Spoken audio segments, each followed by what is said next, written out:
All right, good folks. I'm coming to you from my phone, and yes, I have an Android. Don't try to read me, read your mama. Anywho, um, my brother, my good old younger brother, reminded me of something that I just finished binge watching, which is Dope Sick on Hulu. Hulu be hitting us with the real. Hulu is getting their money up and they hitting us with the real. So this is about the opioid epidemic type shit, you know, that basically missed black and brown people. Not to say some black and brown people or indigenous people wasn't affected by it, but not like those coal miners and those white people. And this is an excellent story about Purdue Pharma and the Sackler family, which basically, AKA, is a cartel. They're no better than Escobar, Noriega, El Chapo. They're no different. And it's really amazing. It's disgusting. And it's excellent. It's an excellent show. I believe it's only 8 or 9 episodes, and I binge watched this all six yesterday. I was at work, not doing my work, binge watching this shit, and this was so good. It was so good. It's a must. It's must see TV. Borrow somebody expression.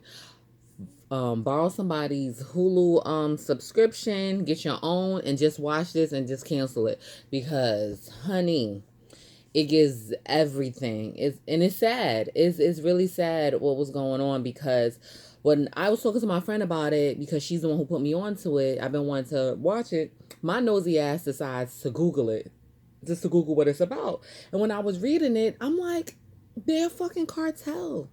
And then when I'm watching the episode, the infrastructure of how they set up the whole thing with Oxycontin, that's what that whole thing is, that drug is set up like how crack cocaine is. Like when we watched New Jack City and everybody was lined up around a Carter, it was the same way with these pain management clinics and these pain clinics. People were lined up trying to get subscriptions, prescriptions. And yo, that show, it gave me everything I need, and I love it.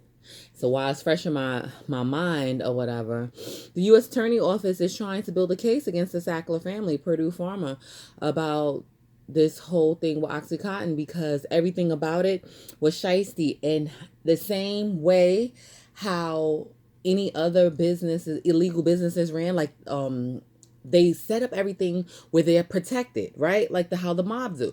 They put everything in situations where they will always be protected, where they can't get the head person, the president, the vice president, the higher ups. They set it up in a way where you can't get to them, where you can't indict them. You can't get. It's the infrastructure is just like how any drug movie, any drug life that you ever heard about is set up the same way. And how when I look at it, the pharmaceutical reps are corner boys. They're corner boys. They go out, they seek, they try to get patients, get doctors, to pharmacists to sell this drug, to push this drug. And it was like they made billions and billions of dollars. The first year Oxycontin dropped, they made $1 billion and lied on the FDA. That's the FDA had a special label for them saying this opioid wasn't addictive. And opioids are addictive. So how is that possible? Girl, it was everything. It's everything. Down to the bottle, down to paying people, like the person who created the specific label saying it's not addictive. He quit his job at the FDA and went to go work for Purdue Pharma for the Sacklers. How you do? They kept upping the milligrams of these pills. They kept pushing and pushing and pushing, knowing it was addictive. Falsifying charts to the FDA. It was just insane. It was just insane. And I don't know. And they got away with it. And that's the thing. No one was held accountable for all these lives that were taken and all these kids that get caught up in the system, all these addicts for life. No one, no one is held responsible for it, and that's the fucked up thing. And they probably still spending money from this whole from OxyContin, and it's crazy. They had these doctors pushing it on people, and DopeSick, it explains, it goes from year to year, it goes back in time, and ahead of time or whatever, from I just believe like 1995 to 2005 so far. I've seen that's the latest in the years, where they keep going back and forth of how this started, how that started. They go in the life of a pharmaceutical rep that works for them, a doctor who started pushing it, and also, which is played by Michael Keaton.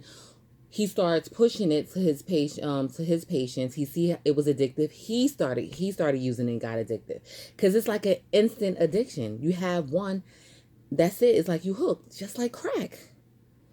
It's the same exact thing, and they pushed it in places where people have these serious injuries, and so it's like farmers, miners, people who work in like coal mines and stuff like that, and diggers, I don't know.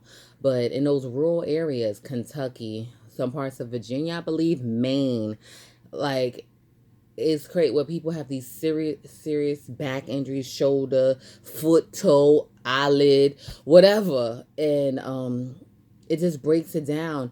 And I didn't even know that they had so much control over the pain management market, that they had created a chart, the chart that we see in hospitals, clinics, emergency rooms, everywhere.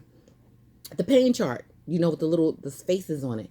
When you rate your pain from 1 to 10, that's from Purdue Pharma. That's from them.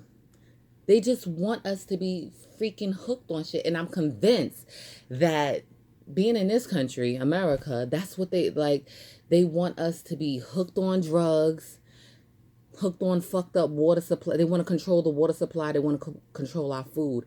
And this was really sickening. Now, the remorseful, like, I feel bad, but then I don't feel all the way bad, because y'all didn't give a fuck about us during when crack was pumped in our neighborhoods, where people got 10,000 years for, an eighth type shit. You know what I'm saying?